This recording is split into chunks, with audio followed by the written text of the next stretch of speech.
alternative asset classes other than property. So I Manish answered and did a great session on that the following week.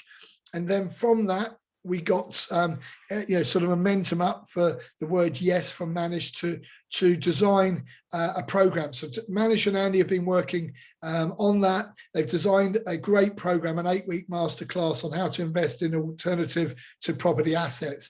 Yours truly is definitely tuning in. We've got a good number of people on it already. We haven't really promoted it much. And so I want to just give Andy, if I may, Andy, I've shared so you can share screens now. I want to just give Andy 5 minutes or so while the rest of the people are joining us on this Zoom. Then we're going to hand over, so he will explain about the masterclass. Got questions regarding it, please note your questions down. Once we finish the main presentation today, I will open up. You can ask, Manish is on here, you can ask questions of Manish. As I mentioned previously, Lars Singleton, our resident corporate SaaS trustee, Lars is on here. Ask those related to Sian and Brett's presentation around supported living. There was a brilliant conference at the weekend on supported living, and I'm sure there's lots of questions. Supported Living Gateway. I've not seen if Mark Bowen is actually on here this morning or not, but he's usually tuned in as well. So yeah, great. I'm really looking forward to this one. I'm very excited to continue following Brett and Sean's journey, and remember connecting them very well about this time last year, probably just over a year ago. So Andy, I'm passing over to you, if I may.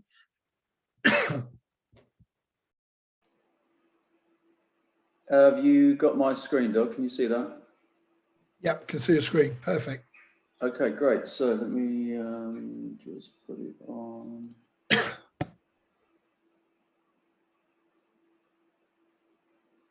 Okay, thanks, Doug. So yeah, as you said, this was something we started probably about a month ago from Kim, when she was like, when we get your SaaS, what do you do with it? How do you get the control, but what do I do with my money, and how do I utilize it? It's particularly outside of property, because as we all know, most people that start their SaaS start it generally because they're property developers and want to do the loan back, to start to utilize that money in their own property development. But then you also have at least 50% of those funds left behind. So what can you do with those funds, and how can you utilize in assets outside of property? So the things that that we kind of got Manish to start open up a little bit more, and the compound effect of Manish was, yeah, as you said, to actually start to run a masterclass, and we're going to be doing that starting on May the 11th. So some of the questions that cropped up were, how do you open the account? What's the difference between an ETF, a fund, and a stock? How much risk should I take, and how can I spread that risk? And everybody's a bit nervous about investing in the stock markets in particular, because they hear the horror stories of things that go wrong, and it's not right for everybody. So how can we start to alleviate some of those concerns and some of those risks by managing your money and managing within the within stocks and shares? People then talk about not having the right time. How can I do it if I don't have the time available? And we're going to be going on to that and talking about through that in the masterclass. And then all the jargon, all the different jargon that's always utilized, how do you get your head around that, and how do you get an understanding of it? And then what about the costs? Who should I use? What platform should I use? Do I need a professional? Can I do it myself? So these are some of the questions that we wanted to be answered. And we came up, as we did with the Borrowers Masterclass, with the 3 critical success factors that we hold dear in terms of investing outside of property. The first one is to understand your own risk profile. So we all have our own risk appetite, and to understand that before you begin is imperative to making sure that you're doing the right things. Understanding the markets, and then creating your own strategy that is that's dedicated to you, which is aligned to your own risk profile. And then actually to start to invest and track your investments and ensure that they're going in the right directions, and what to do and how to monitor what's going on. So those are the 3 critical success factors.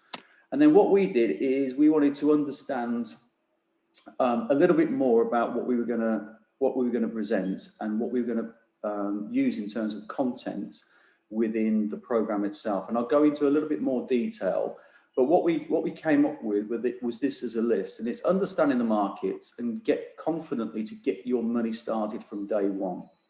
and to get access to the tricks of the trade, the pro tools, and understand those, so that on completion you've got your own ability to manage from that point going forward. So you're not reliant on people, you're understanding what those tricks are, and the trade, and the pros, and what the pros use. Then how to select the right investments that are right to you, the knowledge of each asset class that you're picking, and say the right ETFs, the right bonds, the funds, etc., that are right to you, aligned to your own risk appetite. How to minimize fees contained in particularly in those premium funds, and what the 10 investment principles are that are used by the pros. We're also going to, this is kind of new in the last couple of weeks, we've got a crypto market specialist that's going to be joining us on the program to be able to talk a little bit more detail in that, because again, there's loads going on in that market. Manish has said he's not an expert in it, so what he's able to do and what he's going to be bringing into the program is somebody that is an expert in that field to talk about the crypto market in a little bit more detail for us. What you'll get is you'll get a guided action through the program. So it's going to be, again, it's going to be participative, it's going to be collaborative, and it's going to help you and enable you to use the platform and to get started on funds, get started to actually get going. And we're going to help you navigate the platforms and get you to actually feel confident in utilizing the tools that are within those platforms and picking the right ones that are right for you. And then finally, all attendees will get exclusive access to the stock list. So these are lists which are refreshed by Manish and sent out regular updates after the event. So what this isn't about, and one of the caveats to this, isn't about advice. We're giving you the right tips and tools, but along with that, Manish is happy to share what he thinks are the right things that he's going to be invested in himself. And then he will, again, provide that to the group, to the Masterclass group, for them to enable them to have a look at what he's invested in and the reasons why he's invested and chosen that as his portfolio in that particular time. So that's one of the added benefits from it. So I don't want to take up too much time from Sian and Brett, but just to go through the program, it'll be broken down into 8 weeks, 2 hours a week, and it's going to be broken down into these 4 modules. The first one is to create your objectives. The second one is understanding the markets and the different investment types. Creating the right strategy, which is right for you as an individual and right for you as your SAS. Or, depending on if you don't have a SAS, how to write investments that are right for you. And then investing, actually starting, and then monitoring the investments as they progress. Module 1 is evaluating your own risk, understanding your constraints and operating within them. Again, that could be time, it could be the amount of information that you want to take away, but we're going to give you those tips and tools and understand. So the right one, again, is evaluate what's right for you, setting in your goals, what it is you want to achieve over whatever timescale it is right for you. And that's the most important part, is the foundation of all of this is to get it right from the beginning by understanding yourself, your profile, and what you want to achieve by your goals. Second module is then understanding the markets, the terminology that's being used, the different ways to invest, the wrappers as they're described, and then all the different types of investments that you can make. So understanding what they all are, how they differ, why they differ, and the risk associated to each of those. Module 3 then is creating the right strategy, so passive versus active, the tax, understanding the most efficient ways that you can invest using the right wrappers for you, and then the tools available for you to be able to use. And these are the tips that, that Manish has used in the past and carries on using right now, the tricks of the trade and the pros that use those tools. And then to enable you to analyze the markets using those tools and to understand what factors influence those markets and how to stay on top or ahead of the curves, because that's the most important thing, staying ahead of things. And then finally is to set up your account with the online platform and get you started. And that's what module 4 is then all about, getting you started, getting you active within using the right platform, navigating those platforms, and how to track and monitor your investments once they're up and running. So what next? So what we're looking for, as Doug said, I think we've got 6 guys now signed up for the program, which is going to start on the 11th of May, every Tuesday afternoon from 1:30 to 3:30 for 8 weeks. It will be that collaborative style over Zoom. and we're looking for more delegates to join us on that. And if you want more information from us, contact myself, contact Doug, follow the links that is on that bit.ly. And then for cohort 1, again, we've got a reduced price. So we're taking it down by 50%, so it's $995. But we want to make sure that the program is right for you. So if you do have any questions, you want to talk to us, you want to talk to Manish, just reach out to us, and we're more than happy to have a chat with you and discuss the program in more detail. So that's pretty much as I wanted to share, Doug, at this stage. I don't know if you want to jump in, or I know Manish is probably on here as well, if he wanted to just add anything else at all. The main thing, just really one key point is that if you're with EP, you can claim it back through, so you can pay for it or claim it back through your SaaS. So is it, because it's how to invest your money, SaaS, tax efficiently, whether you're SIP or SaaS, or you can even use your ISA, but you can.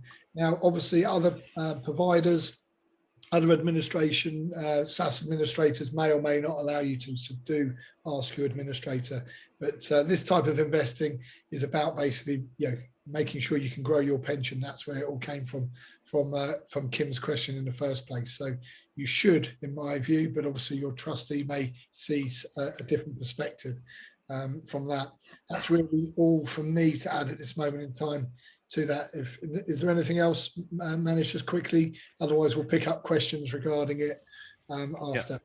Yeah. I think both of you have covered it all, really. The only thing I would add is that a lot of people, they don't really have the tools or the time to manage their own investments, so they give their money away to an IFA or an advisor.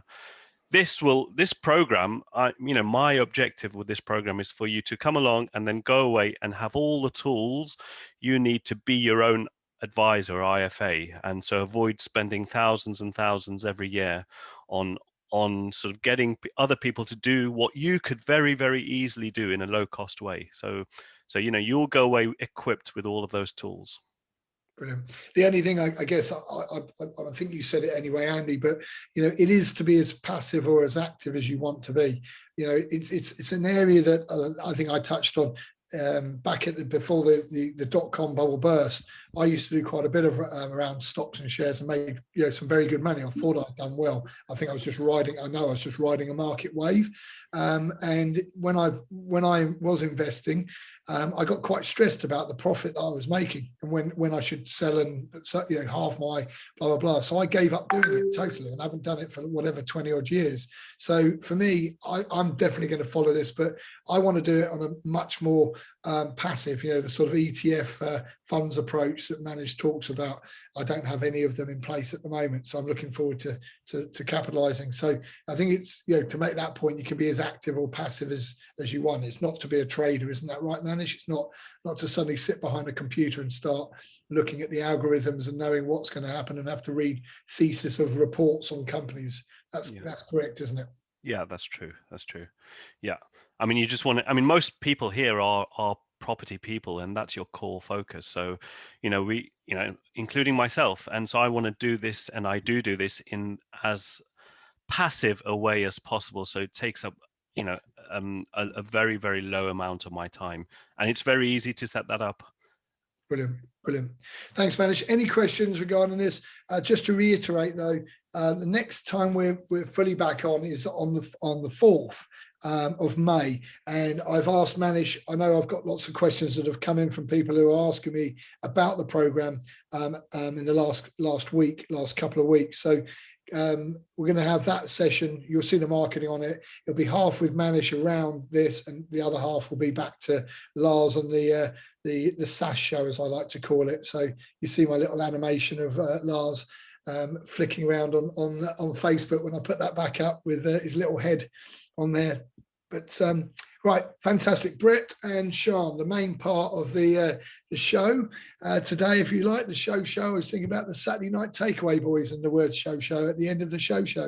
But Brett and Sian, I'm really, my introduction is I'm super excited to have them on here. B, you know, if you get to know them individually, they're both really smart, really caring. Sian, I'm not sure if you're still doing part-time, but went back because of the pandemic as an ICU nurse. She has been focused in supported living for a good number of years. Brett, I can't even remember how many years ago, probably 3 or 4 years ago now. We just, on a personal level, we hit it off. Same with Sian and myself about 18 months ago. Hit it off on I guess, the same sort of values, very, very similar philosophy to life, I think. And therefore, when you've got that alignment, Brett and myself haven't actually been to this beach together, but we have both been to this a beach in India called Panelin Beach in Goa, loving it for different reasons. Over a very long period of time. I think you were there probably 20 years ago or something like that, wasn't it? You were out there, Brett, maybe even longer. But the point is, we've got a lot of common interests, and that brought us to have further, deeper conversations. I think both of them are super bright business people. And when you add the ethical investing, supported living, when you add ethical investing, caring for others, not just, you know, making money for yourself, I don't think there's anything bad about making money by my view, but it's even better if you can do it in an ethical way, even better in my view, again, being landlords, what most of us on here are, you know, you're creating housing for lots of good people. So last thing for me was, I'm super proud to have connected Brett and Sian on the ski trip last March. When we got locked down on the Saturday night, middle of the pandemic, we ended up with 15 minutes to get out or get across the border from France back to Geneva. It was literally that tight a time before they shut the border because of the pandemic to be able to fly home. The driver, whoever was in my van, the driver was driving down those hairpins at a rate that I thought we weren't actually going to get out of the country alive. So it's quite interesting to say the least. But it was such a rewarding trip. Spent 5 days. I see Paul Lewis is in the mountains just sipping his cup of tea there with his shades on, waving at us. Paul Lewis, ski instructor. Paul was teaching Brett and Sian. So any probably person that says they can't ski and you want to learn, like Brett and Sian, they were out there learning to ski last winter. So over to yourselves, Brett. You should be able to share your screen, introduce yourselves. Please, you know the rules, the final bit of the hygiene while Brett's sharing his screen. Remember, what they share, what Brett and Sian are sharing is not advice. They're sharing what they're doing in business. They're sharing why they're doing it. They're sharing how they're doing it. But they're not telling you, they're not pitching for you to invest in them or with them. If you want any conversations with them, please, you know, I'm sure they'll share their details at the end as well. Please do pick their brains, ask your questions, pop them in the chat box below.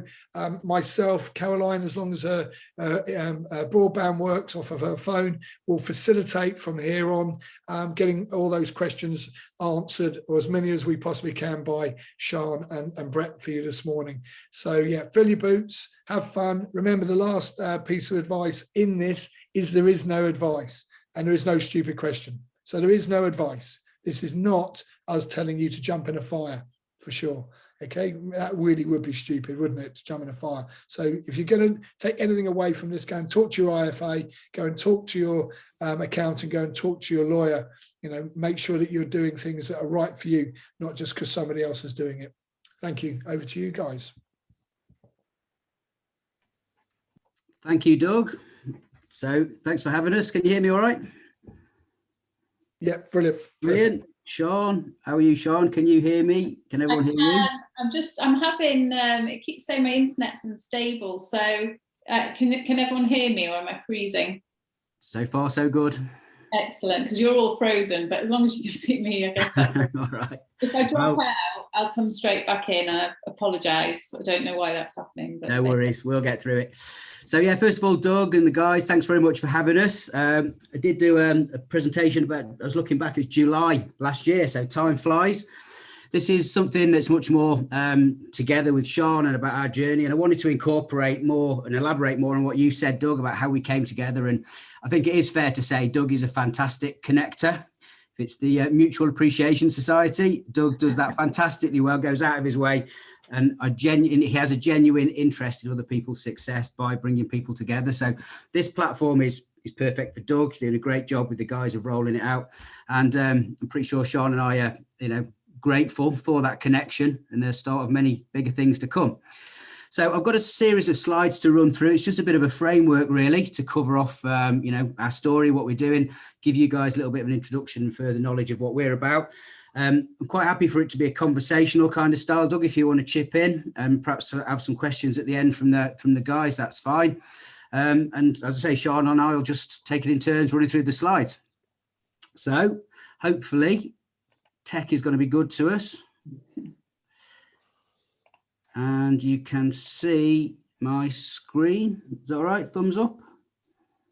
Brilliant. Right, okie dokie. And we'll make that there. Right, so again, thanks for having us. So this is who we are. So this is my company, Oxygen Projects. So we're based up here in Nottingham.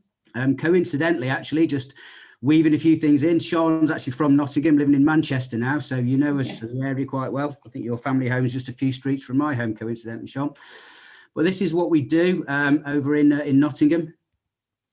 And as I say, today I wanted to take this sort of set of slides, presentation, however you want to refer to it, in a slightly different direction.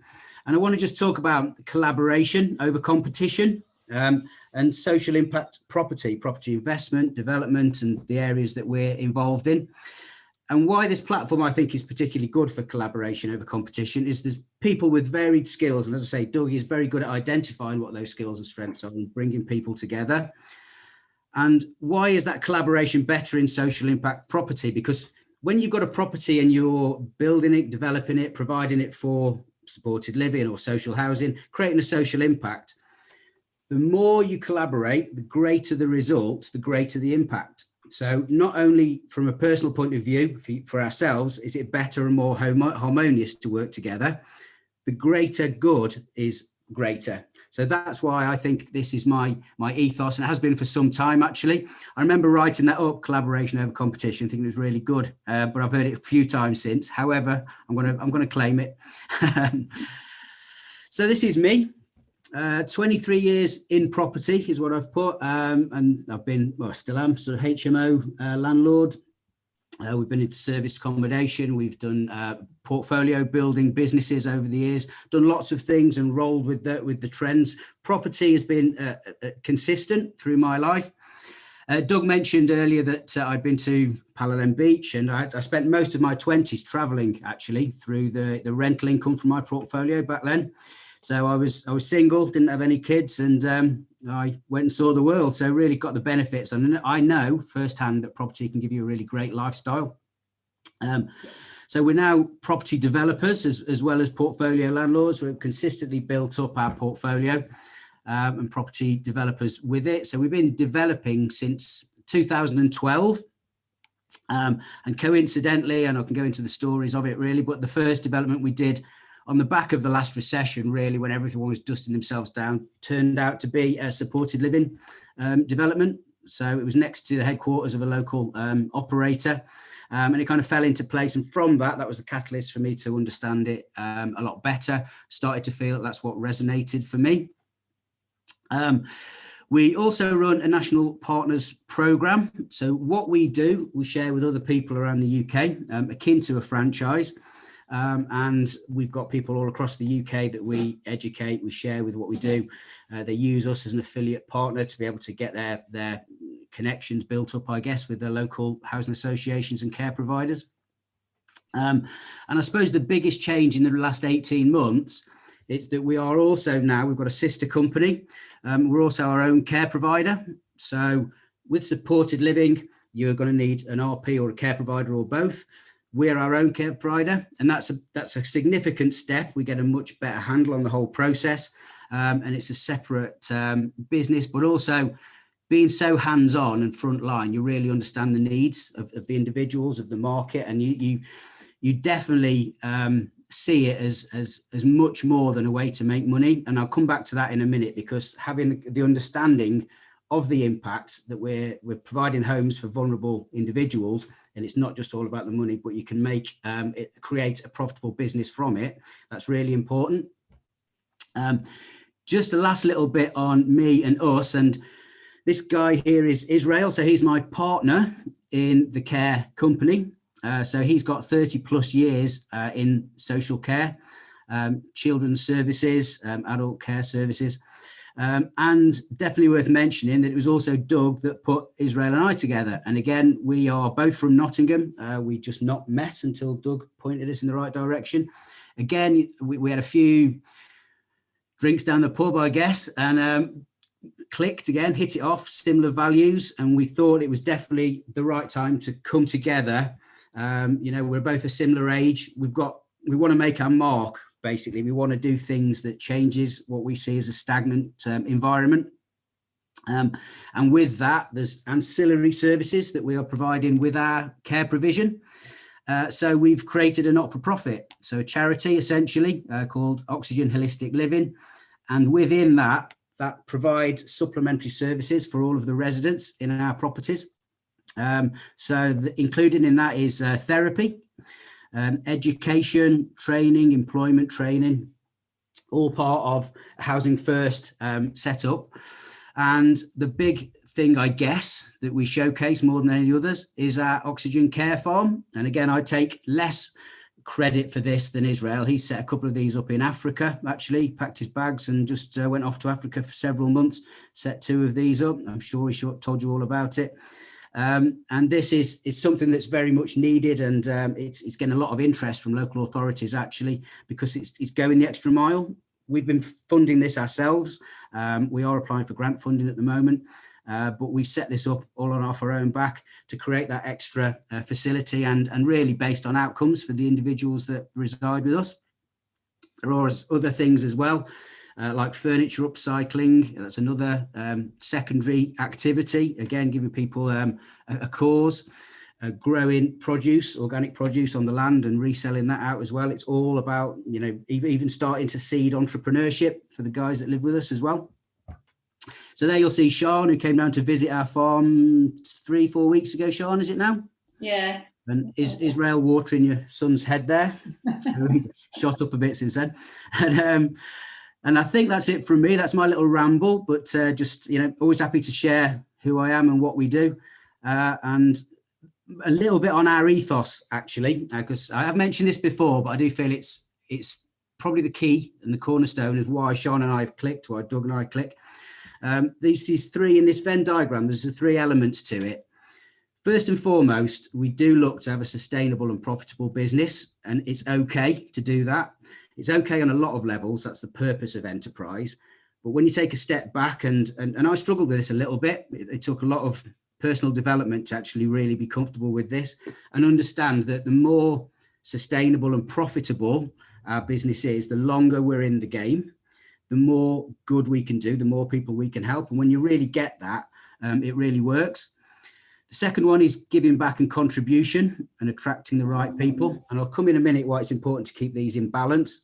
So again, giving back. For many years, I was in property. I said earlier that I used to have a portfolio building business. People would come to me with X amount and I'd go and build or buy them a series of buy-to-lets. But after a while, it became a bit hollow. It's just the money and people just scrutinizing the money all the time. And it just started to feel misaligned. So giving back and doing something for the greater good, if we're all honest, helping other people is the thing that gives you that warm, fuzzy feeling. It is the things that you connect on, really. And to not lose sight of that, and you are able to have a profitable enterprise that does that on scale. So therefore, when you're clear on those values, you attract the right people. Exactly what you've been saying, Doug, Sian, you'll say the same. And why working with the right people in this environment is so important, because there are times where you're going to have to make a decision in your business or enterprise to spend money on individuals' welfare, and that comes off your bottom line. And if someone's just focusing on the bottom line, that balance is going to be a difficult one to strike. So, and as well, for me, it's just my time of life. I just want to enjoy what I'm doing. I just want to enjoy the people I'm doing it with.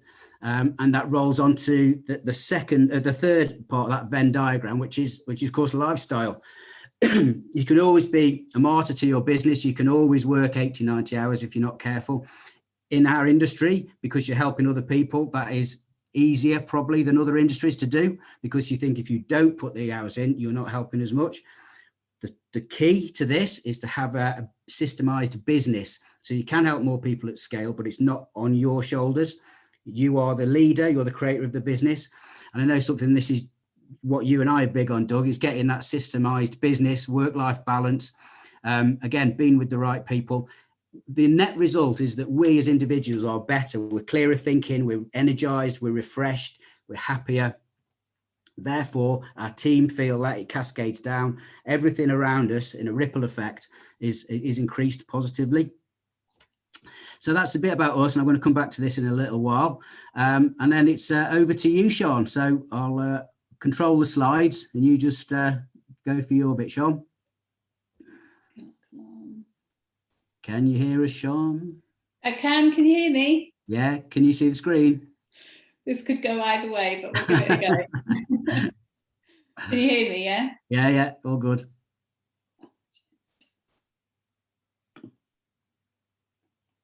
Can you hear me? We can, Sian. Doesn't sound like Right. you can hear us. Cool.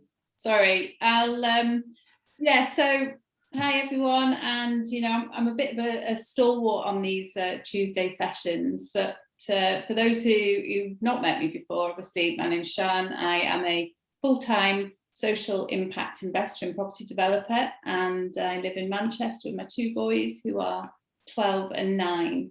So as Doug mentioned earlier, I am I've got a 25-year background in nursing in the NHS, and I spent the vast majority of my career in ICU, with the latter 12 years as a senior sister in the critical care outreach team at a large teaching hospital in Manchester. So I actually left my job 4 years ago to concentrate on property, but due to a shortage of trained ICU nurses, like Doug said, I was drafted back during the COVID waves to help with the surge in demand of ICU beds. But I thought I'd just put this photo in, this obligatory photo of me in PPE, but slightly different to the life of a property developer, but I was glad to help out. So I've actually been investing in property for 17 years in one form or another. And initially it was kind of like more of a hobby. And it wasn't until 2015 that I realised that I could use property as a business. So I think over the years I've kind of cut my teeth on various different strategies. So I've done BRR, buy, refurbish, refinance. I've done flips, HMOs, commercial to resi. But I actually discovered the world of social housing and supported living a couple of years ago, when I was introduced to it by a woman called Sarah Walker, and she's got over 30 years of experience in the sector. And it was then that I realised that I could work closely with local authorities and registered providers and charities, and effectively use property to improve the lives of some of our most vulnerable citizens who just don't have access to the same opportunities and experiences that most of us take for granted. And this was a real turning point for me in my business journey, and it became my focus and my drive to create a positive social impact in everything I did. So I'm a firm believer that things should be this way round. As Frank Sonnenberg said, you do things for the right reason and the money will follow. So I've been a SAS trustee now for about 2 years, and what I found is there's actually a real synergy between SAS and supported living. And as we know, there's a strong emphasis on safe lending and borrowing in this group, and supported living projects by their nature often address like many of these risks that go along with property development. So, and it's also the case that properties that are used for supported living are often SAS compliant due to the nature of the people housed within them and the type of support given, and this gives like much greater flexibility in how SAS funds can be used and how and where these properties could be held. So it's just been amazing to see and how I've been able to use my SAS and other people's SASs to facilitate the growth of my business over the last year. Is that next slide, Brett? Yeah, can you see it? Did anyone catch any of that? All good. Keep going, Sean. Oh no, the gremlins. Did you catch any of that? Yeah, yeah. Keep going, Sean. Okay, cool. So when I looking at the progress that I've made since I started my supported living journey, we've formed 2 strong partnerships with leading organisations which provide housing and support for homeless veterans across the Northwest. And I was adding up, and over the last year we've actually created and handed over 33 bed spaces to provide supported living for our most vulnerable veterans, and there are more in the pipeline for that, which is really exciting. And a lot of you may have heard of this project, but we were so proud to have the opportunity to work in partnership with the amazing Healthier Heroes to create, fund and deliver a flagship veteran support facility that serves the whole of Lancashire. And that's completed now, and due to the sheer passion and dedication from Andy and Rio and their team, this facility has gained like national recognition and press coverage, and it was even talked about in the House of Commons. So as a result, we've got many other local authorities now taking notice of the groundbreaking work that Healthy Heroes are doing, and the hugely positive impact that they're having on the veteran community. Thanks, Sean. Next slide. All good, Sean. Keep going. All good. Next slide. Okay, so we've also supplied several smaller shared houses, which we've secured on 5-year leases to provide supported housing in the Wigan area as well. And I mentioned earlier how SAS has helped to grow my business since becoming a SAS trustee 2 years ago. And 2 of our veteran projects have been directly funded in one way or another using SAS funds, which is fantastic.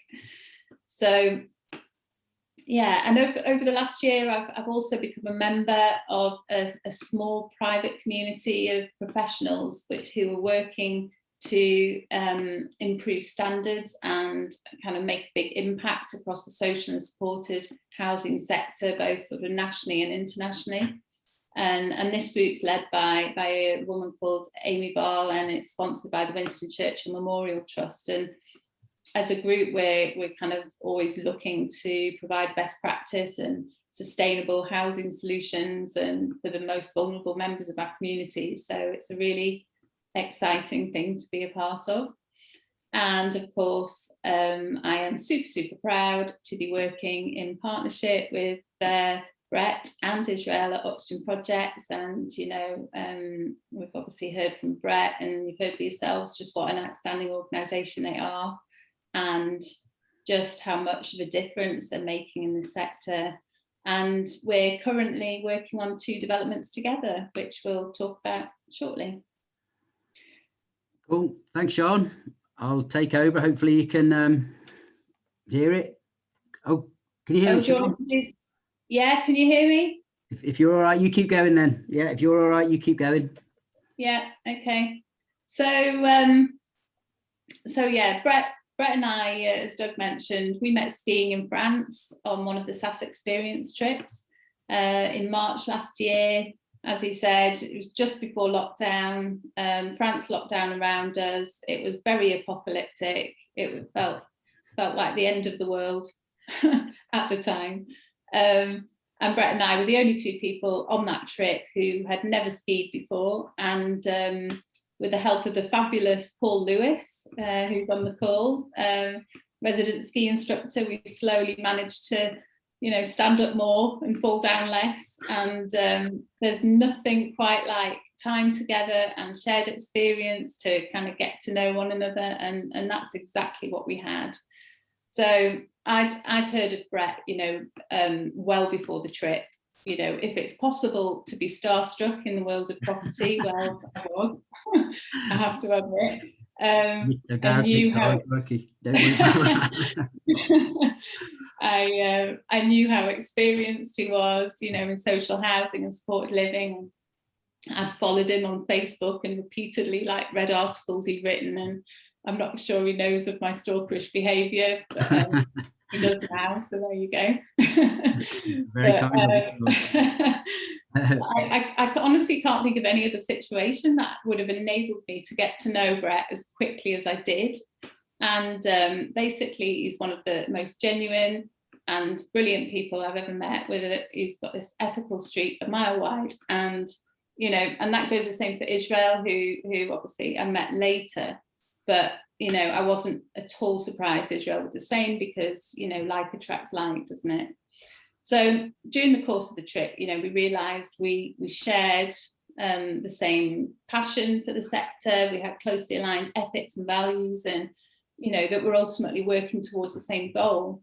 As Brett mentioned, which is primarily striving to change people's lives for the better, whilst also creating a successful business that allows us, the freedom to do things like jet off to France and learn how to ski. So, as a result, we kept talking, and, like I said, I'm just so super, super proud to be in partnership with them both. Well, so, likewise, yeah. Thanks, Sean. Oh. If I could just add a bit to that as well, we talked earlier about what sort of investment strategy suits you when Andy was going through his slides, and I'd say the same with networking as well for me. I mean, I think, Doug, you've described me as a bit of an introvert. I can be, I suppose. I keep myself to myself. I've got a bit of an aversion to social media, in truth. I don't do half as much as I should, and I know we should for our business, but what works really well for me is to put myself in that situation where I can spend a week chatting around the fire, meal times on the slopes, really get to know people. And that works for me. And some people are quite happy to be centre stage on doing, presentations and lives on Facebook. People like evening networking events, people like morning network events. I think it's really, growing your network is absolutely really critical to any business success, I feel. How you do it has to suit you to get the best out of it. Again, in my opinion. So I don't know what your thoughts will be at the end there, Doug. Well, this kind of event and retreats that I've done many of really work for me personally. So it's always worth having a think about what suits your personality best for this kind of thing. So I just wanted to run through some examples of what we've used SAS for, to elaborate on what Sian mentioned there. There's two things I want to talk about here. One is the properties and the project, so you can demonstrate what can be done together. But also the SAS part of this collaboration that we're talking about, the funding. So there's two things always happening in what we're doing. There's finding the opportunities, tying all the ends together, if you like, of the local authorities, care providers, housing associations, registered providers, bringing that all together and then having the funds to facilitate that. So I could have started with the properties, or I could have started with the funds. So I'm going to run through the funding first and demonstrate what we've actually done with you guys at the moment. So we've done a raise with Compound Together with you guys for the purchase and refurbishment of a care home, which we're going to look at as a property in a minute, for renovation for supported living. So purchase and refurbishment, that works really well. We've also raised for the purchase of land, which will go on to be built as a supported living as well. So again, that's a really nice kind of fit. We've previously raised for the refurbishment of my existing portfolio properties to upgrade and convert into supported living. So my personal portfolio is mixed. I do have some private stuff, AST let stuff still, but more and more as time goes on, I'm getting more of them set out or upgraded or converted to supported living. We're just about to agree some fees for planning costs as well for social housing, which I'll talk about in a little while. And I think, Sian, you wanted to go into a little bit more detail about your syndication of loans for your veteran stuff that you mentioned. If you can hear me all right, do you want to just elaborate a little bit? Yeah, I did want to mention this because it was particularly creative and brilliant, I thought. So one of the raises I did was for the large veteran project in Burnley, and this was funded entirely using an aggregated loan with SAS money. So it was a combination of third party unconnected loans, but it also used a loan back from my business partner's SAS, who actually is with a different SAS administrator, and this sort of acted as the equity portion of the funding.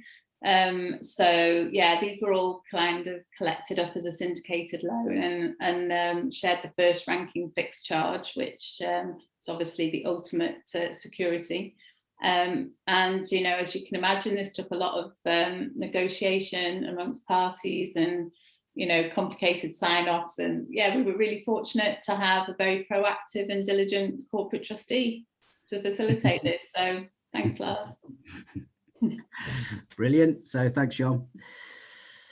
So just in general, so those are specific sites that we're going to talk about in a little bit more detail now. But in general, we've been working with SAS trustees for the raise of project costs for social housing. So I'm going to talk a very, very little bit about social housing because that's another part of what we do as an organisation. So supported living is one, development of social housing is another. So there's the costs and establishing that as a deal and moving that on to either a housing association or a local authority. So that's what we've worked well with SAS lenders on. Development funds, so quite well known, I think, in the property side of the SAS community. So providing development funds, in our case, it's for supported living or for social housing. And then the last thing is the hands-free supported living investment. I mentioned before that I used to create portfolios for people on an AST level. So now we're rolling out the acquisition and the purchase of properties that we've built and put a lease in place, a long lease in place. So kind of a hands-free investment where you'd own the property, the investor would own the property. And yeah, so I'd say that's just something that's fitting into this sector and what we do, but bringing everything that we've done in the past in line with that. So current projects, we've got a site in Eastwood in Nottingham, so fairly local to me. I think that's quite important. So that's, again, 8 flats, which I'll talk to you about in a minute. We've got Dicecar Grange, which is the refurbishment, which again I'll show you more in a minute. And the 2 that we're working on with Sian are the 2 at the bottom there, which is a site over in Wigan. So although you're from Nottingham, Sian, you live over in Manchester now. So this is a site that you've been, well, you identified. And also Congleton, another one, which we'll talk about in a bit more detail. Very quick mention on the social housing side of what we do, just to give you an idea of what else is possible in this sector. So just aside from supported living. So these are sort of capital strategies, if you like, still providing homes that weren't there previously. Social housing, so social rent, affordable rent, shared ownership. So we've got 11 acres of land just in North Nottinghamshire that's about to be allocated. So we've got that on a promotion agreement. 14 family homes down in Peterborough, actually, that came to us from a Nottingham agent. So we'll be getting planning on that and providing it to a housing association. And also 48 affordable homes. That's a piece of land that's been disposed of by our local authority, our local council. So we'll be getting planning on it. And again, we have a buyer lined up when we get planning, which is a housing association. So just giving you a little bit of a flavour of the broader possibilities in our sector. So this is Nottingham Road, Eastwood. So we're back onto supported living here. So we do a lot of planning gain. So we'll find land. So part of our team, their main job is to go out and source opportunities with a specific end in mind, and we'll come to that in a moment. With or without planning, we do go through planning, as I say, but this was actually bought from auction. And obviously the planning was in place, and we know that there's a demand for that type of scheme in our area, which is 8 one-beds. So we know that from being a care provider, but we also know that from feedback from housing associations and local authority. And interestingly, we put a bit of a post, or one of our team put a post up on the evening after the successful auction, and we had a competitor email me to ask if I wanted to sell it to them. which kind of shows that we're in, the demand is correct. We've also had interest from the local authority. They want to purchase and land bank this site as well. So that's always encouraging that you're following the demand, so demand led. If we don't do anything with the land itself, it is a property that we'll be looking to build out, put a lease in place. We may or may not be the care provider on this one. It is local to us. It doesn't matter really. And then it's a ready built investment. So these type of investments with the right lease would traditionally go to institutional lenders. But we're bringing this into the retail market, if you like, the smaller, personal individuals. And this will be SAS compliant and a hands-free property at the back end. Dicegard Grange is slightly different in that we're looking to hold this, and we will be running our care provision from this. So the site acquired through agent, again, one of our teams been able to find this. It's C2 use, so it is an existing building, existing care home, previously CQC registered. Our plans are to refurbish the current building at the front, as you can see in those images there, which is a 9-bed care home, which is going to be used as supported living. Obtaining a lease, but as I say, we'll be running the care. So the lease will be with the Housing Association, the registered provider. But we're always looking at how to expand the opportunity where possible. And it's amazing what you can get on Fiverr these days, but that's actually a CGI of the rear of the property. So if you look at the bottom left-hand corner there, that's the existing building, but we're getting plans drawn up for a block of 1-bed apartments to the rear as well. And that's what it's hopefully going to look like, or something like that. So the facility will be 12 to 14 units at the end. So quite a comprehensive facility there, and that's round about a sweet spot for local authorities, for care commissioners to place in. And that's important because you have to know, again, constraints and levels of demand in your area. So there's a couple that we're working on, and you guys have helped us to raise the funds on those. And if Sian is still around, Sian, are you still there? I was going to get Sian to talk through what we're doing together over in Wigan. Sian had identified these opportunities. And as I say, we're working through the process together. Are you there, Sian? Doesn't sound like cheers. Right, okay. She'll jump back in if necessary. So this is in her patch. So we talked about working with regional partners. So Sian's region is Manchester. This is Wigan. It's on her doorstep. So it's an area she knows well. She actually found this opportunity, or came across this opportunity, through her solicitors, a conveyancing solicitor that she was doing other work with. And why that's kind of interesting, it's more, as soon as you get in the game with this kind of thing, as soon as you start to build up those connections that we've talked about, as soon as you start to evidence what you're doing, people will come back to you and say, oh, I've got this opportunity. And this is exactly what happened with Sian. She's been the only one for probably 12 months talking about this building. We're in legals now. Well, it's exchanged actually.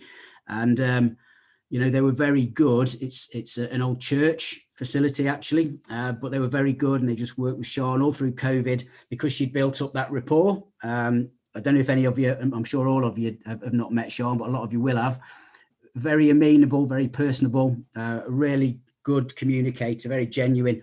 And these guys just wanted, the only person they wanted to work with was Sian on this. So it never went on the market.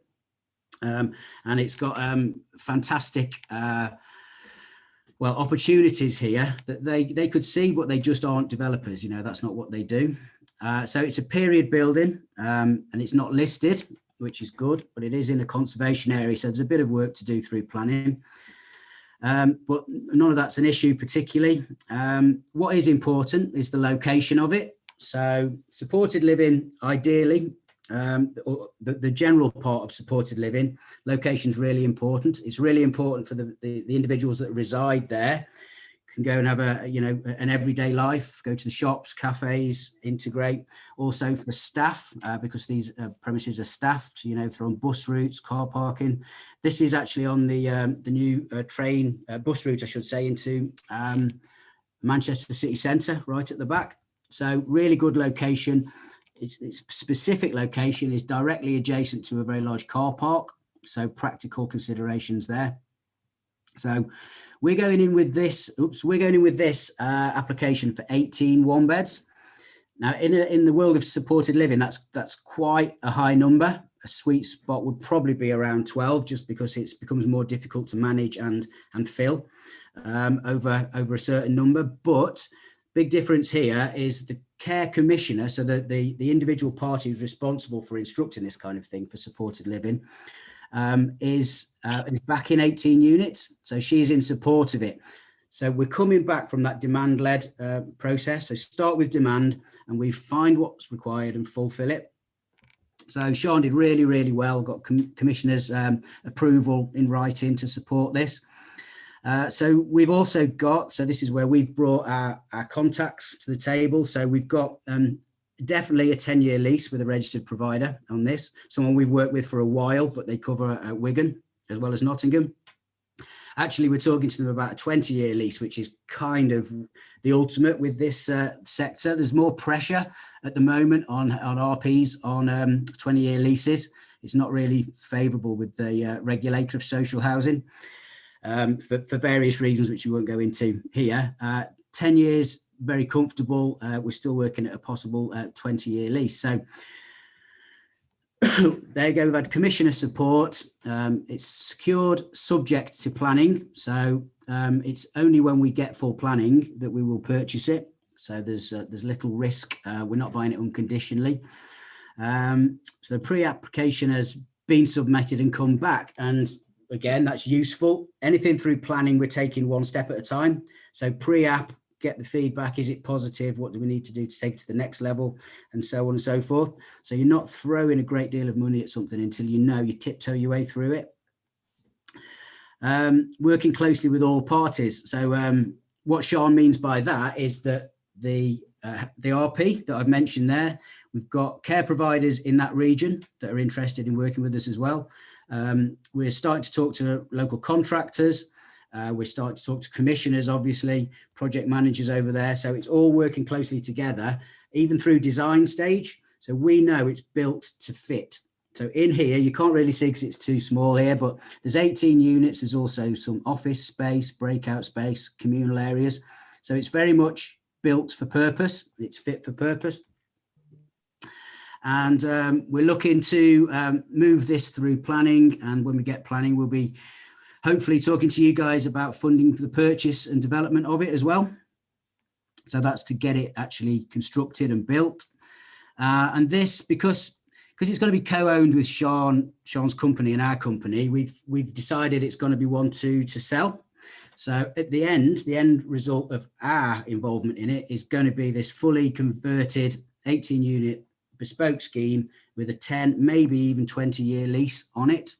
And that in itself creates sort of really interesting investment for people, completely hands-free. This is another one of Sian's over at Congleton.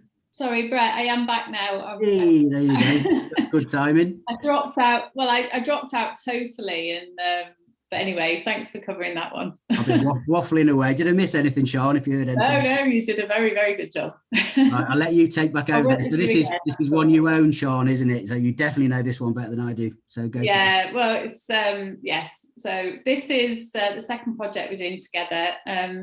You may have guessed by now that I have a real love of period buildings. Not always the easiest of buildings. I totally get that. But this building it's grade 2 listed Georgian townhouse, and it sits on a large plot in the centre of Congleton. So it's around 4,000 square feet, and it's got all those wonderful features that come with period buildings. But along with that, also it's got all the challenges as well. So, as Brett said with the other project, there's definitely a right and wrong way round of doing things, and unlike the Wigan project, this was definitely not done the right way round for supported living. And I think it's really valuable to show these examples, as well as like straightforward, well done cases, and look at all the challenges that that might arise in those situations. So hopefully we can all learn from that and make life a little bit easier going forward. So you know, again, this building had been kind of knocking around for quite a long time, like well before I became focused on supported living. And, you know, at the time I was doing a year-long commercial conversion training mentorship with a couple called Joe and Jane Harling, and they kind of specialize in listed buildings. And, you know, so our exits on this building were to convert it to flats initially for the private market, or potentially keep it commercial as possibly you know, a day nursery, or a regional solicitor's office, or something like that. There's also it's also, like I said, sits on a large plot, so there's also the potential option of putting in for planning permission to develop on the land at the rear of the building. And there is a precedent that's already been set in neighbouring gardens to do that. But, you know, again, COVID hit, plans were put on hold, and, you know, we do know that general demand for supported living in Congleton is good. But we're now in the process of kind of assessing the specific requirements in the area and talking to commissioners and registered providers to see what they're actually looking for, and seeing how we can, you know, best develop the building to meet those needs, and ultimately, you know, create more supported living homes that can positively impact people's lives. So yes, it's this one is more of a challenge. You know, Brett and Israel have risen to it, and are working with, you know, we're working together to work on it. And you know, we're still focused on our end goal of creating, you know, positive social impact wherever we can. Yeah, thanks, Sian. Just to elaborate on the challenges then, for everyone's benefit, really, because you were involved in the training that specialised in period buildings, you brought this in line with that. And then I think, Sian, it's fair to say that you kind of got involved and understood and sort of got drawn into supported living when you knew it was a thing, a possible thing. The building itself, so there is a demand for supported living in the area, but it's the devil's in the detail. So the building itself could lend itself to maybe 10 plus shared units, so a very large HMO. The reality is that the care commissioners are probably unlikely to want to support that level of HMO unless it's a specific requirement. We get feedback in our regions and other regions that the shared accommodation is falling away on a bigger scale. That's not to say you can't have it on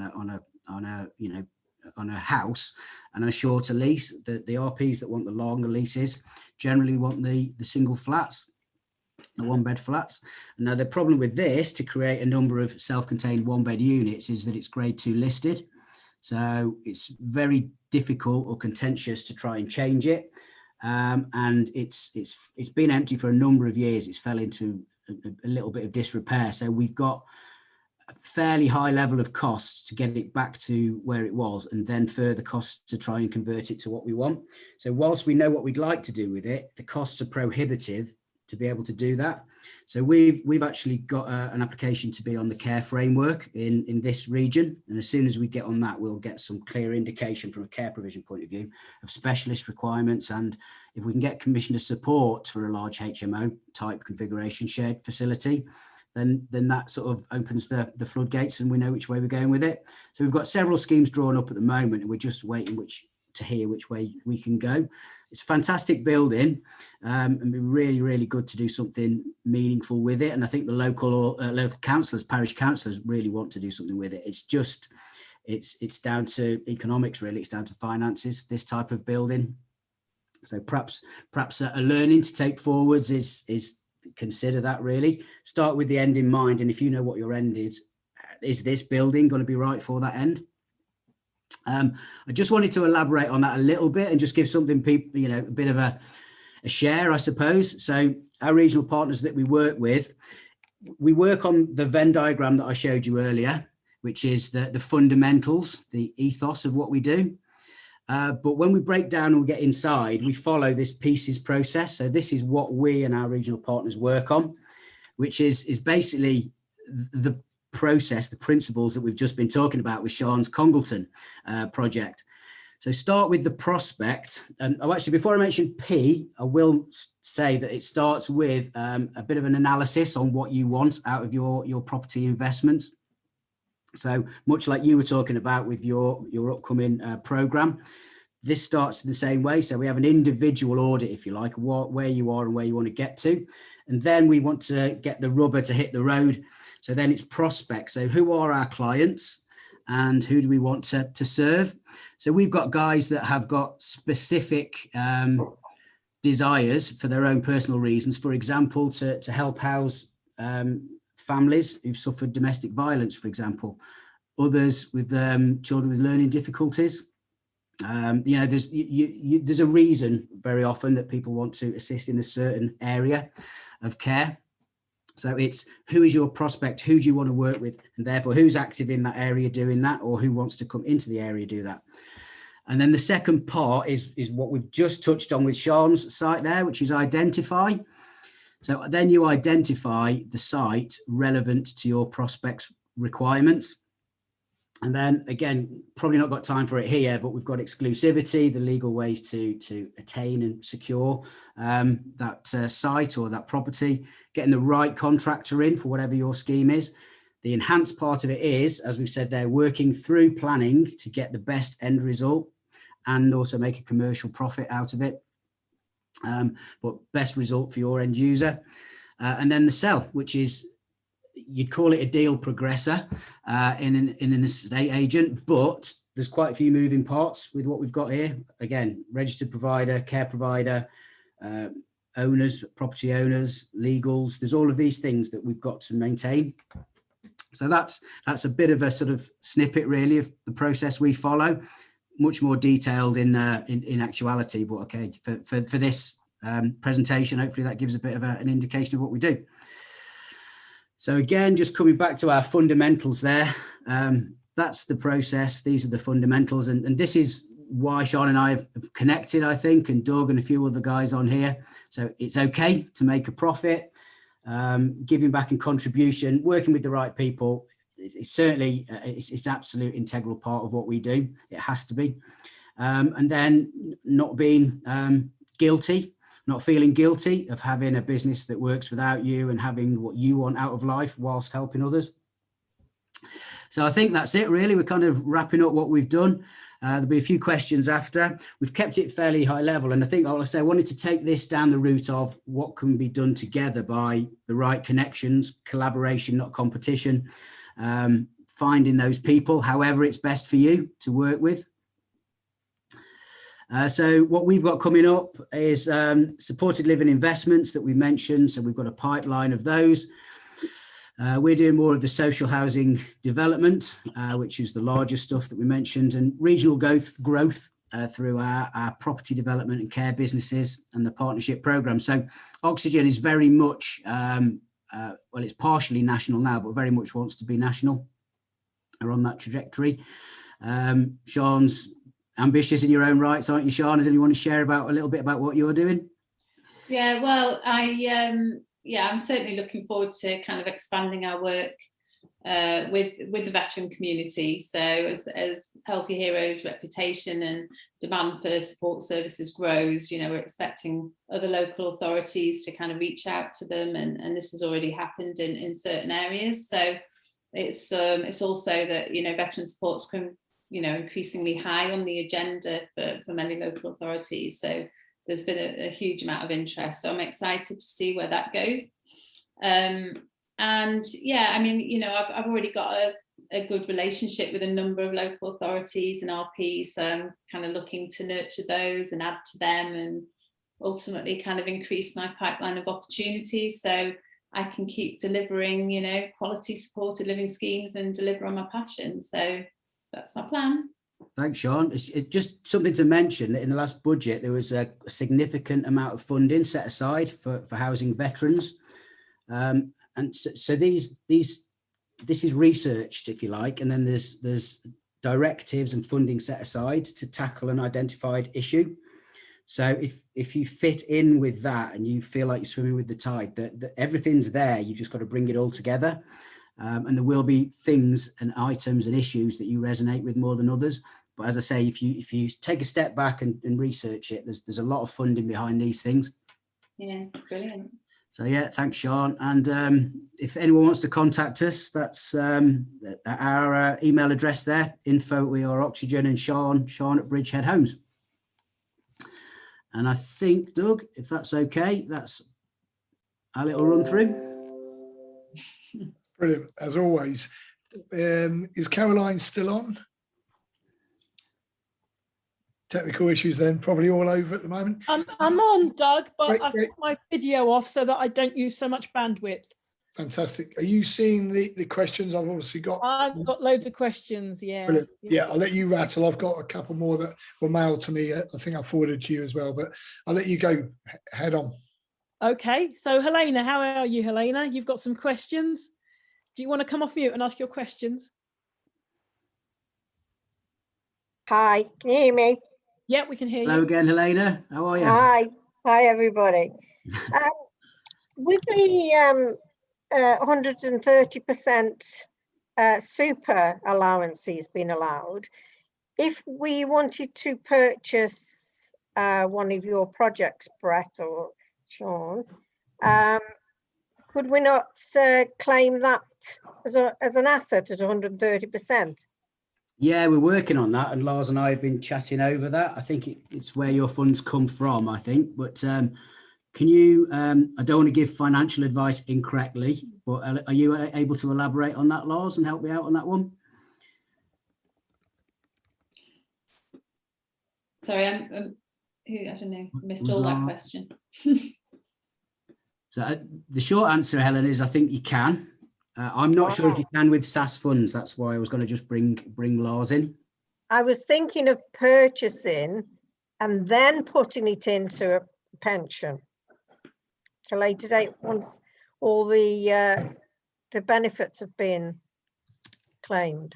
Okay. Capital allowances and everything. I presume you're claiming the capital allowances on your bills. Yes, if it's possible. Yeah. I believe I was on the Gateway the weekend. Big section on capital allowances, wasn't there? Yeah. Wow, that was pretty powerful stuff. It falls very much into the commercial realm.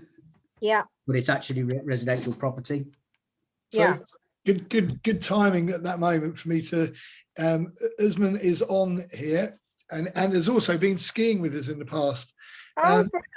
Usman is a capital allowance expert. So do you want to just say hi quickly, Usman, and just brief introduction, and then touch on what you were just raising the point about, Helen.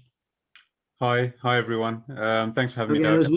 Hi Brett. How's it going? It's been a long time. It has, mate. How you doing? Yeah, not bad at all. Doug, good to see you. It's good to see Doug so like kind of normal and calm, because when we went skiing, you were nuts. Anyone who's been skiing with him knows. He's not had a beer yet, that's why.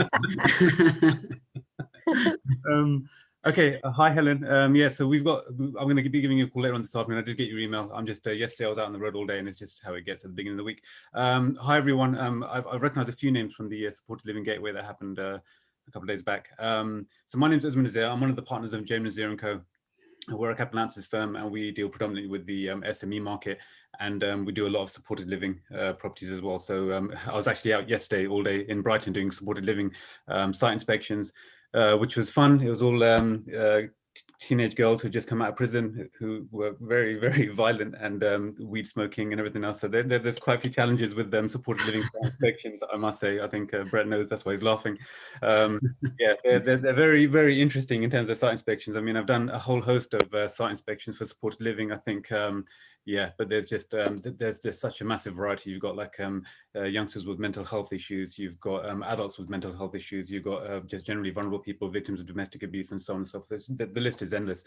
So it's a fantastic kind of housing scheme and property strategy. I think the value that it adds and the help that it does to the wider community is amazing. And with capital allowances, for those of you that don't know, it's literally a commercial property tax break, whereby you can claim tax relief on all of the commercial expenditure you incur fitting that property out, or just buying the property. So typically all of the plant machinery, integral features of the building, barring the bricks and the mortar, qualifies for tax relief. So if you buy a property for say 100,000, all of the wiring, the heating, the ventilation, the switch gear, the sanitary ware, the kitchenware, all of those bits of kit, we can identify and claim back as part of the purchase price. So, you know, typically around 40% on a typical residential property. It's quite a decent percentage for these properties. And for you, if you bought it for 100,000, we identify 40,000 pounds worth of allowances.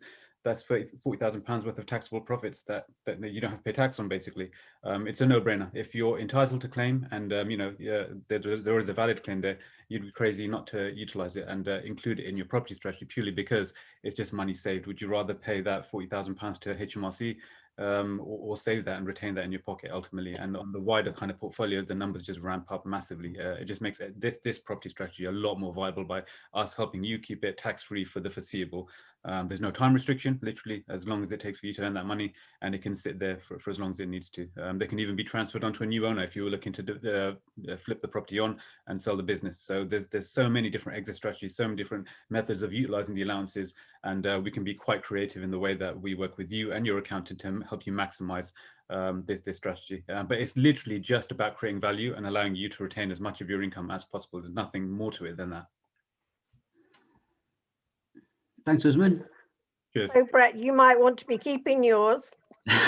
Well, we've got a mixed strategy, Ellen. So it's interesting because we've been asked about this before, and I think Lars is having some technical gremlins now by the sound of it. So we're not having much luck on the tech today. I'm here. I can hear Are you back? Yay. He's back.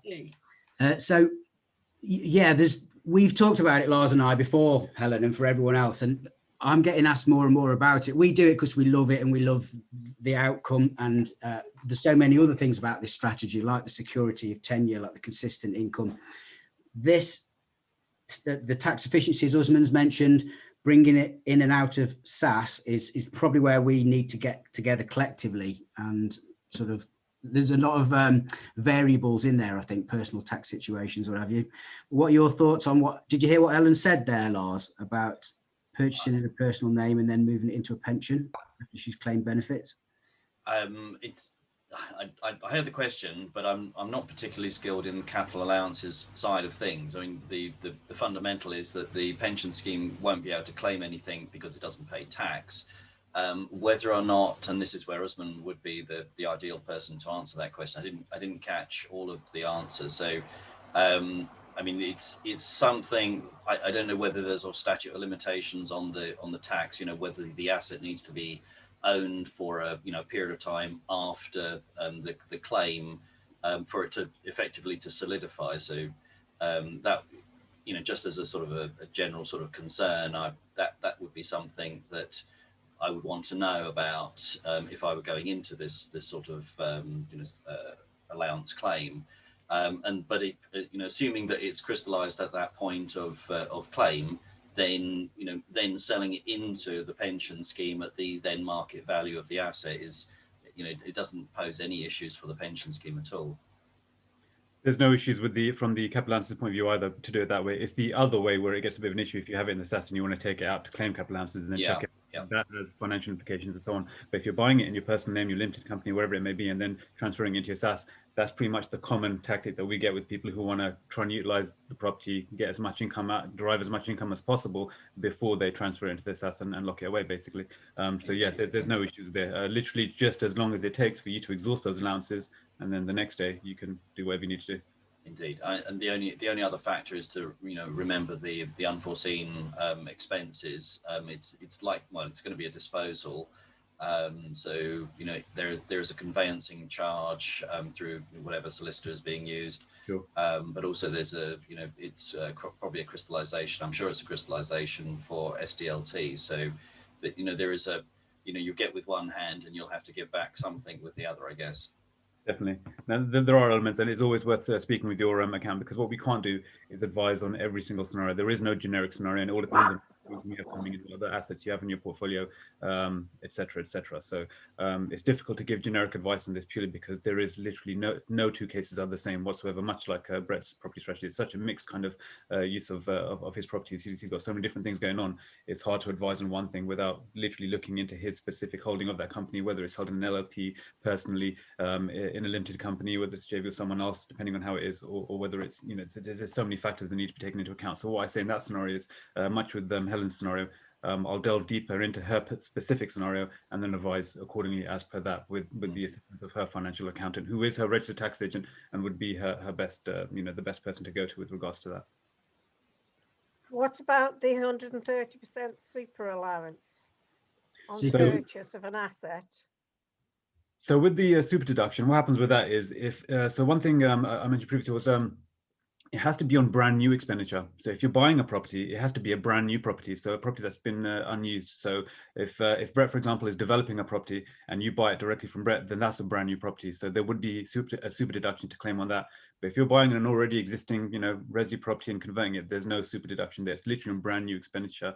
If you buy, an old dilapidated property and then you refurb it, then that refurbishment will qualify. However, the other restriction there is Brett mentioned that they're going to be doing their own kind of supported living, whereby they're going to be the care provider.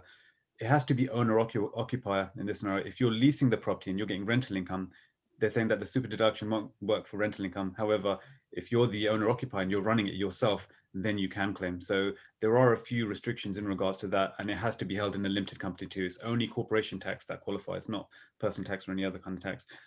So again, I will go through your specific scenario, Helen, and wherever I can work a way for us to incorporate the super deduction, I will of course advise accordingly. Yeah. That's good for you then, Brett. yeah, we'll be okay. I mean, the one I mentioned, we are looking to put a housing association in the middle, because we do both, but we can equally, and we are doing, take a lease on a property for our own company. So it's not a lease, we are the owner occupier. So there's a lot of benefits, Ellen. This piece of work that we're talking about, tax and structure, as Usman said, it's very specific to the individual.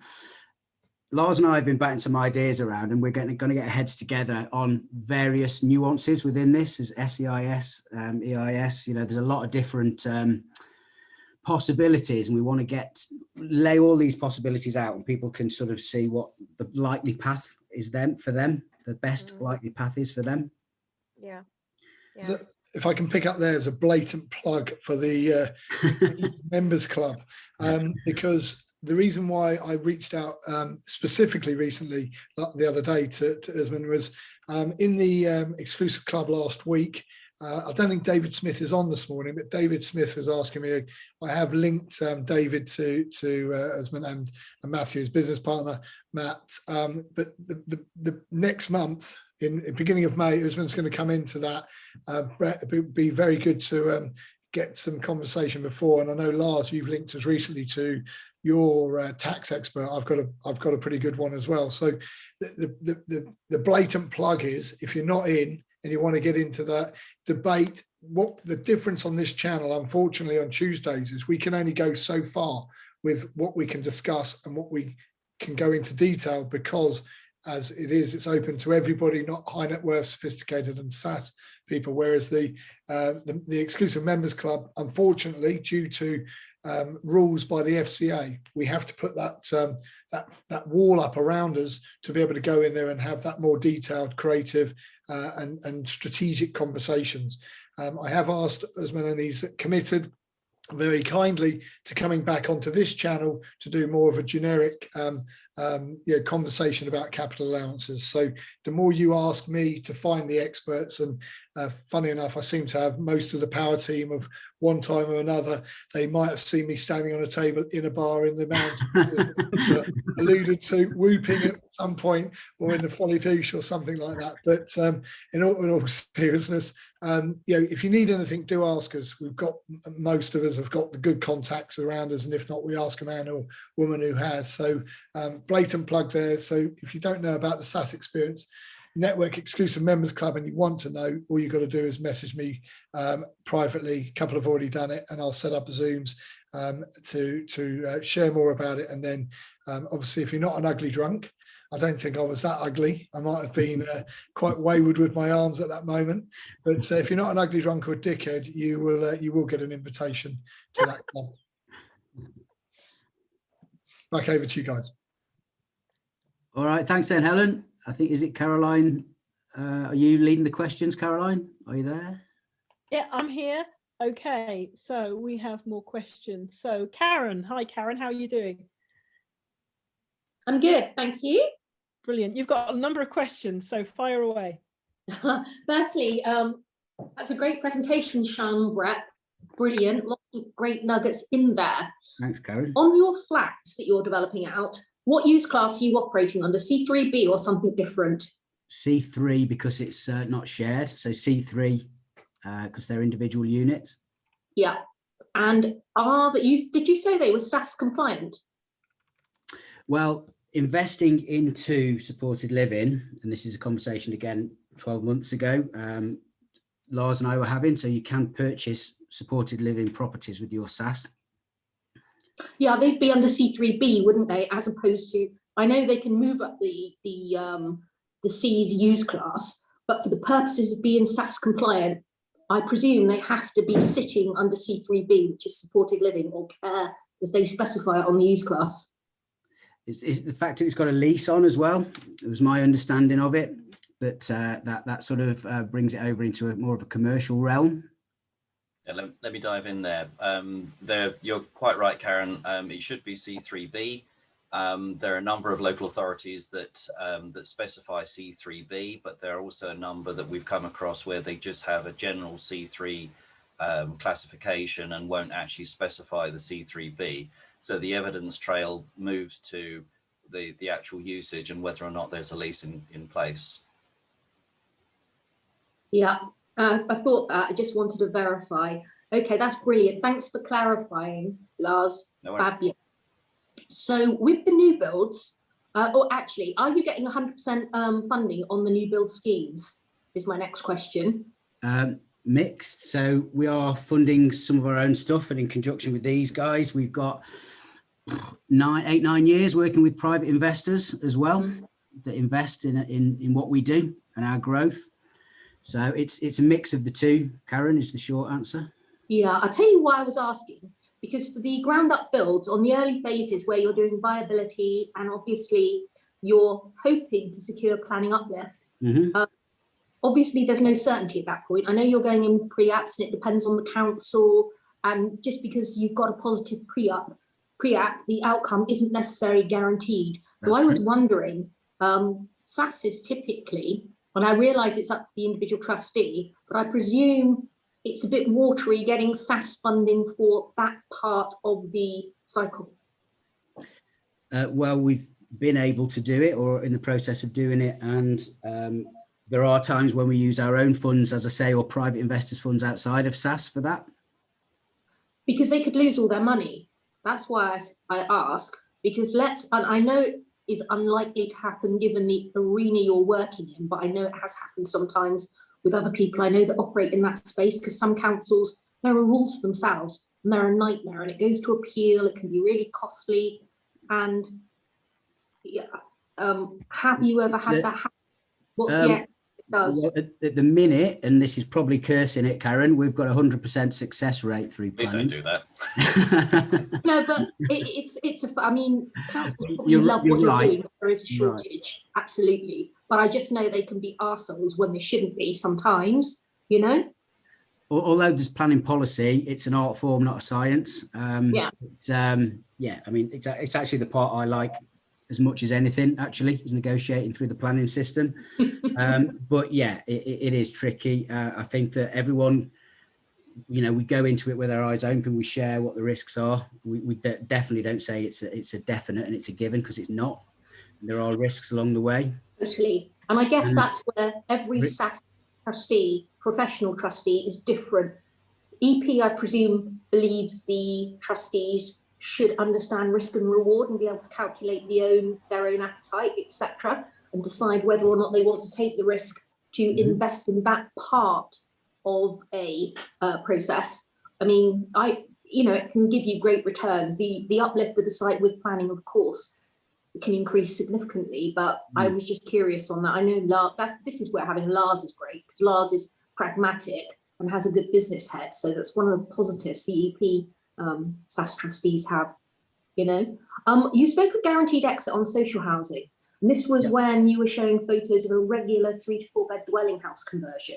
When you say guaranteed exit, is it a pre-signed contract or letter of intent? So it's a guaranteed exit to a housing association. So we acquire or secure land, equally secure a sale. So this dwelling house you were showing at that point. So you had some dwelling houses there that were regular 3 or 4 bed dwelling houses that had been converted. So So I know you had your land that you had sourced for, say, given providers, but this specific example was regards to regular 3 or 4 bed dwelling houses. You'd converted for them. I'm not sure about that. So we've got new build, 2 3-bed houses, which is core housing. So not necessarily a conversion. So it's social housing, core housing, which, as I say, is family housing, really. Yeah. So do you have that? Any conversions, we normally do the 1-bed flat conversions, which is supported living. Okay. I thought I saw some photographs there at this point, which were regular family homes converted for social housing. Maybe that was Sean's site. So I know Sean's got 3 or 4. Yeah, that might houses. have been mine. So we were, sorry, Karen, we were doing, we did kind of small HMO model on a few occasions for one of the veteran organisations. So they had, the exit was obviously they'd agreed to take a 5-year lease on those buildings. My question for asking is, if it's an Article 4 area and you're operating it on that basis, it changes from C4 to C3B.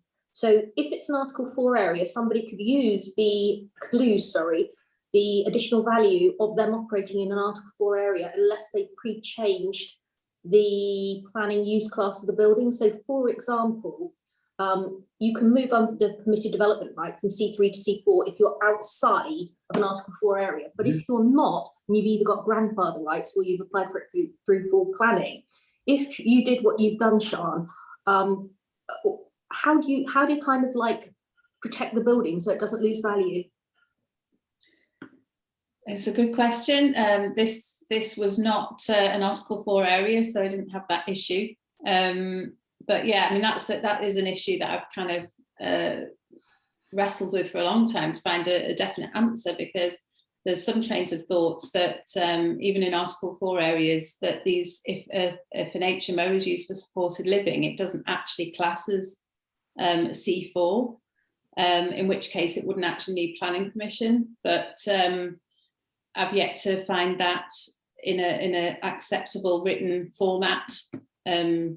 So yeah, I mean, I think going forward, if we were to do this in an Article 4 area, I think you'd have to go in for planning permission. But I'm not even, like I say, some industry experts say that you actually don't need to, but I've not got that in writing yet, Karen. I'm afraid. No, and I'm with you on that. I've got the same issue. Some are insisting on having an HMO license, but actually, technically, they don't need it because they are operating under C3B. One of my houses in Portsmouth, a brilliant architect who's in the same building as me, he's actually just applied for a full planning app so that I can operate that building under C3 or C4 use classes. Okay.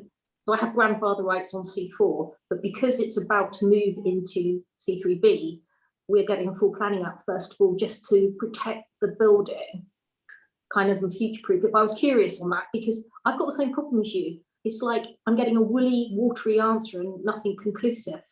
Yeah, it's very frustrating. If you find an answer, please do let me know, and I'll let you know. I'm constantly searching for it. Yeah, that would be great. I think we're right. I think it is C3B, but maybe we'll have to be out there with the flags telling them the policy. Yeah, me and Karen say so. It must be right. And your listed building, love listed buildings, real pretty, right? But you mentioned about you wanted to develop on the land. Haven't you got challenges developing within the curtilage of the listed building? Yes, there will be challenges, absolutely. And it's by no means a given that it's going to be allowed. But I think this is where we kind of draw on the experience of, very good, planning consultants and use kind of their experience in these matters. I don't know if you have a view on it, Brett. Well, we're trying to make it work aside from any development at the rear, really. That's we are where we are with this particular scheme. Like I say, I think Sian's taken a different route. So we're trying to make it work with the existing conversion. If we get anything permitted at the rear, then that's a bonus, really. We're not going into it that is the make or break of it. Interestingly, it's a conservation area. The house next door in their rear garden, they've actually got a building very recently granted and built.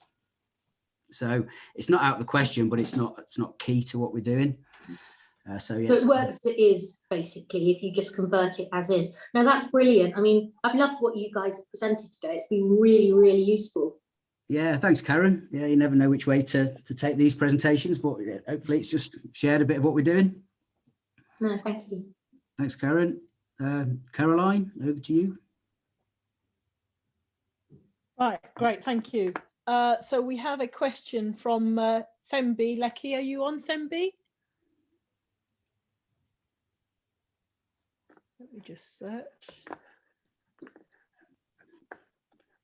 If not, I will ask the question. Yes, I just unmute. I had a problem in unmuting myself. No Yes. worries. Okay. Yes, I'm in. I'm current. I have a SAS, and then I'm also interested in supported living. So I'm based in Northern Ireland. So I just wanted to know if Sian and any other person is interested in operating in what you call in Northern Ireland anyway. So pending. Thembi, I'd imagine, well, I know the need is fairly consistent across the UK. I don't see any reason why it wouldn't be applicable in Northern Ireland. Mm-hmm. I'd imagine it's very similar. Each local authority has its own kind of demands and guidelines on this specific needs, Mm-hmm. even in the mainland UK. So I don't believe it's going to be any different over there. The process will be the same. Maybe identify what area you want to get into. As Usman said, and I mentioned earlier, there's so many areas within supported living or care that you could get into.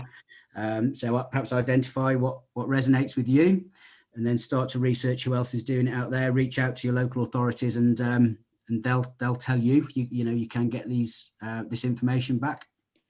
Thank you. It will be exactly the same in Northern Ireland, I'm sure. The process is always the same. If the mechanics of it are slightly different. Okay. Thank you. All right, Thembi. Thank you. Brilliant. Thank you for your question.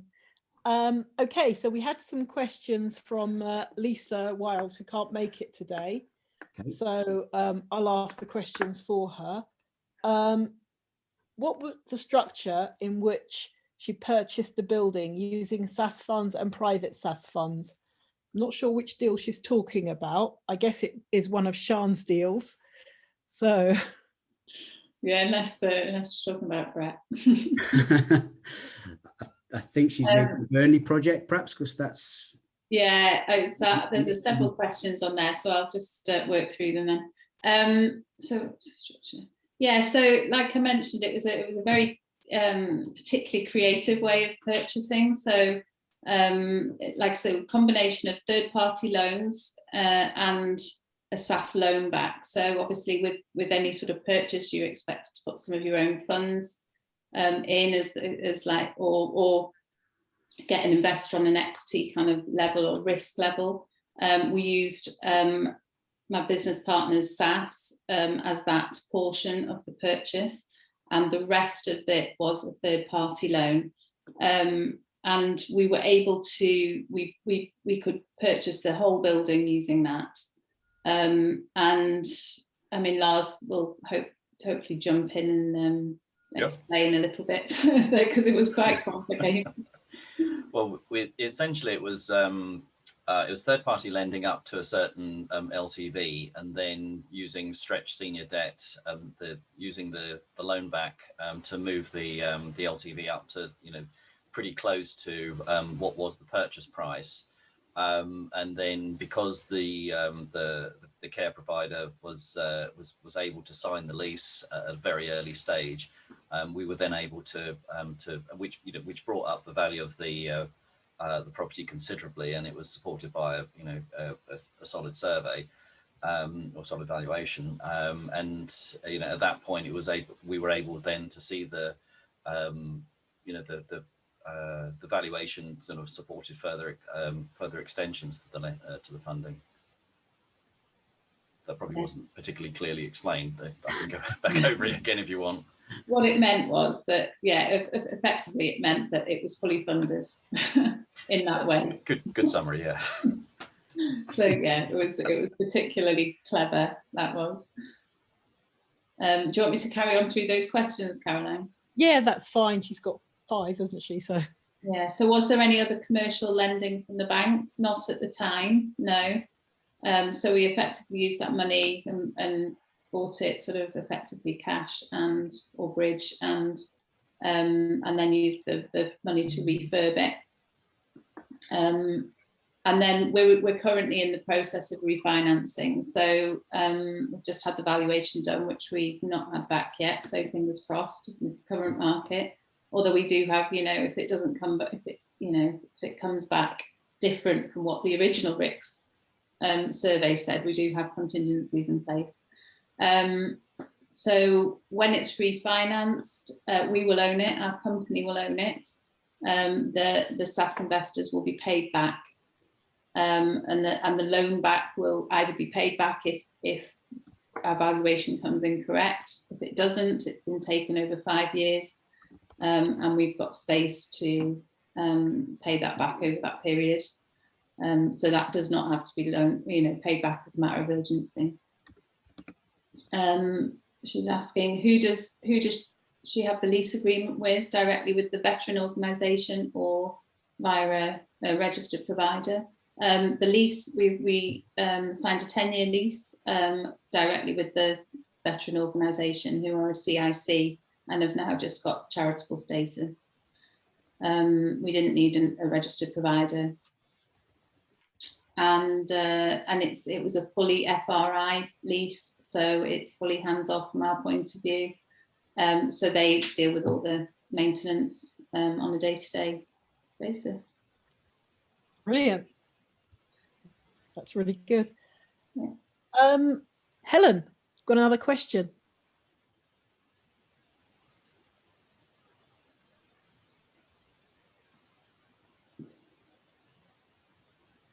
Yeah, we can hear you now. Yeah, got you, Helen. Is there a list where you can go and get a list from your local area where you're working for a registered provider and the care providers and what support they provide? Because I know when I started doing this about 11 years ago, it was like going through treacle. I was just really, really extremely lucky that somebody in environmental health asked me if I'd be interested in supplying some houses, and it was literally like that.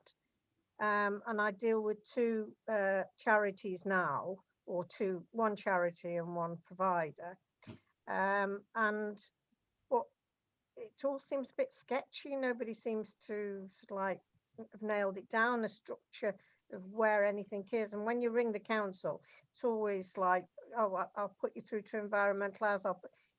There's nowhere where you can find out where the registered providers are that I found, or the care providers. Yeah, care providers is a little bit more tricky. Very often there might be commercial entities like ourselves, so there's not necessarily a list of them. If they're charitable, you can look for housing charities. So it's good old Google search, which 11 years ago, Google just, didn't have the capacity or the power that it does now. And this sector has changed incredibly over the last 2 years. I don't even like to think of it as a property strategy, really, because there's more to it than that. But 2 or 3 years ago, like you say, hardly anyone was talking about it, doing it, and it was a different environment. There's a lot more people coming into the industry. So there's a lot more information about it out there. There is a list of housing associations out there, a full comprehensive list put together by the government. If you go to your local authority website and you put housing associations or registered providers, you'll get a list of who they work with. Care providers, not so much. Care providers is just general Google search, I would suggest, because it's a bit more sensitive. You can't, if a care provider specialises in children that have suffered some form of abuse, sometimes their listings are taken off for obvious reasons. So it's not always quite that simple. But it's word of mouth and Google searches and things like that, I'd suggest. If you've got a couple of these properties or several of these properties, haven't you, Helen? Yes. What I found tends to happen is that employees, management move in and around to stay very much in this sector. So speak to the ones that you are working with already to see who they know in X or previous organisations, or who else they work with. Organisations often or can pass referrals between each other. So yeah, just it's back to that relationship thing more than ever. Really, it's about relationships with this. Would the commissioner know? The commissioners would potentially know. Whether they'll give you that information or not is a tricky one, and whether you can get to speak to a commissioner at that level is they'll almost certainly know. Yeah. Okay, because we have been speaking to the commissioner on the 12 one-beds that we're building, and they're supporting it, but they have indicated that they would quite like to have 3 different care providers in, because we've got 3 blocks. And yeah, so I thought it would have been a good idea for one person to take the 12. Probably would have made more sense. Yeah, I'd be asking them what their logic is behind that, because 12 is generally quite a nice number. If you're in discussions or a conversation with the commissioners, I'd ask the question who they would recommend as a care provider. Yeah. Whether you could phone them up cold and start and expect that conversation, I don't know. Yeah. And I was on the Gateway supported living thing on Saturday, and the finance people were saying that they don't like the refinance. They don't like it, the lease is more than 5, possibly no more than 10 years. Now, because what worries me is everybody's jumping into this sector, and it could be like the HMO situation where there's going to be an oversupply. So really, if you're putting all this money in to set them up and supply them, you really would be nice to know that you've got 20 years lease on it. Yeah, 20 years is the ultimate these days, but it starts with that demand. So let the people working with lead you on it. But there is going to be a danger of, well, not oversaturation. It's a bit of a bubble, I feel, at the moment, Ellen, to be perfectly honest. 3 or 4 years ago, it was all serviced accommodation. This is a great thing to be into, but I think when some people will get into it, not actually like it, and then it'll settle down again, I believe. Yeah. That's just my take on it. Finance, as easy as people think it is. Well, I liken it to serviced accommodation, actually, is when you actually start doing it, there's a lot of intricacies and nuances. It's great. If you just fully commit to it, great, but I wouldn't be dipping in and out thinking it's just a quick book, because a lot of people did that in serviced accommodation and then found out that were actually hoteliers, and it was a bit more to it than you thought.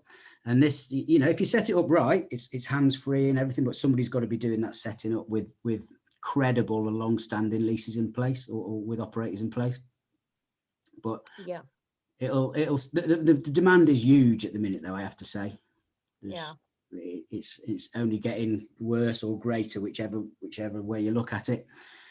Yeah, I'm looking at a couple of my ordinary houses as they come available to do something more with them. So I don't, I haven't got the normal rentals as such, because I've got 10 or 12 of them, and they aren't earning anything, so not very much in any way. No, it's much needed. It's much needed out there. Like I say, I'd always keep that in mind. Start with the end in mind, and assess demand and fulfil the demand. And if care providers have done their research right, got the right relationships with the commissioners, they should be getting comfort. They're getting support. Do your due diligence on whoever you're leasing out to. That's what I'd be saying as well. Yeah. Make sure they're well established, ideally. Good finances. Yeah. The ones I deal with at the moment have been going 17 and 25 years. So, but to me, they get funding cut like anybody else, which is a worry. So, just getting it all, so you can sort of like just set that one up and move on, it's good. Yeah. But that's what I used to do. I used to try and find the end user and then find the house. Yeah, that's the way to do it, or that's the way I'd recommend doing it anyway. I mean, there's a few people on here and myself as well. We've got properties, And I said that we've raised money for refurbishment to convert over. So I've got the properties. I've done all the hard work in finding them and buying them at the right price and years ago. But I want to bring it in line with this. So we are making changes to what we've already got to fit this. But if you're starting from scratch, it's about demand first and then go out and meet that demand. Mm-hmm. How are you finding that they're getting valued with a 5 or a 10-year lease? How are you finding that? They've got to be more than bricks and mortar. Well, 3 to 5 years is more along the bricks and mortar level, actually. 5 years plus starts to lean into a commercial valuation, we're finding. Okay. All right. Great. Brilliant, Helen. Thanks for all your questions. Thank you. Thanks. Brilliant Karen, question. Yeah, I'm Brett and Sian. Amazing. Thank you. Thanks, Caroline. Karen, you got your hand up. You've had your hand up quite a while, so. No, I don't know why it was up. It wasn't meant to be. I must have got excited. All right, over to Doug then. Well, as always, massive thank you to everybody that's contributed. I asked questions, Usman, for the insight in the middle there. Exciting for bringing you on in the near future, and particularly to the closed group. As I say, I didn't make the rule. Go and have a moan at the FCA for making the rule that you can only be high net worth, sophisticated, or SaaS to be in there to be able to freely ask questions. Lots of people that have been very vocal today are in that group already. As I say, it is an invitation only. You can approach any of the people, so Brett and Sian, to learn more about it. And Themby's a member as well. Caroline Borg is, David Johns is, etc. But if you want to know, best advice is go and ask those type of people why they joined. Nothing better than people that are in there. Yeah, so that's a blatant plug around that. But I'm very, very pleased that Usman's going to come in there and join us, and then start to unravel a bit of what I've started hearing this morning, which is anything to do with tax planning, savings. I can just see Lars, an accountant, and Usman having a great party with ourselves, filling in those gaps. So appreciate you putting that in this morning and always opening up another avenue of discussion. So Brett and Sian, what can I say? Always insightful, always welcome back here as often as you wish to really come back, because it's so informative and so down to earth approach to adding real value. For me, it's the 1 and 1 equals 11. That's why I got my maths exam so well at school. But in all seriousness, value your friendship, value your opinions, advice. I'm very much a leveraged man these days. I often hear what you guys are up to, and we discuss quite a lot, and I get excited and often think I really should be more active. But then I like to do it from the beach or the mountain. So what I guess I'm trying to constantly say to people is, you don't have to become Brett, you don't have to become Sian. You can do it your way and plug in.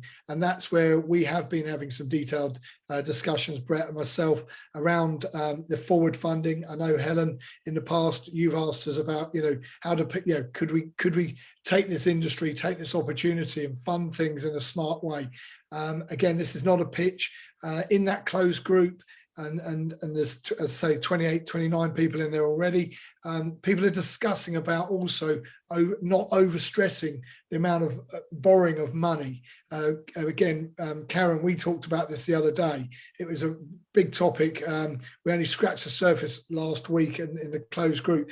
But Lars, you've raised the point. As long as it's commercial against those SaaS parameters, lending and borrowing in a way that is commercially viable and prudent. Mortgages are 3%. On residential, commercial mortgages are 5%. So again, if you're ethically investing, this is something that I'm passionate about. And Karen, as I say, you and I discussed this at length the other day. Commercially viable is also commercially viable for your business, so that it's not overstressed at the front end on lending. Now, if I said to you, who wants to borrow for 5%, everybody's hands go up. If I say lend for 5%, everybody's hands go down, because the greed button kicks in. But if you're in a business and you're commercially looking at it and you're trying to fund your, these type of projects, developments, etc., once you're in a wider collective, if you like, and you can collaborate and you can look at it from a cooperative perspective, and that isn't breaking any rules, not I'll lend to you so you lend to me. There's a much smarter way of doing business, and to me that's my massive passion. That's why I put and do often connect. People ask me, am I in it for the money? Believe you me, I haven't made really a penny out of anything that I've done connecting people. I did it purely and utterly to go to the beach or the mountain. Anybody who really knows me, like Usman, who has seen me standing there dancing in a pair of ski boots, and quite a few of you have, I do it because I want to have good fun, and I genuinely only want to hang around with good people.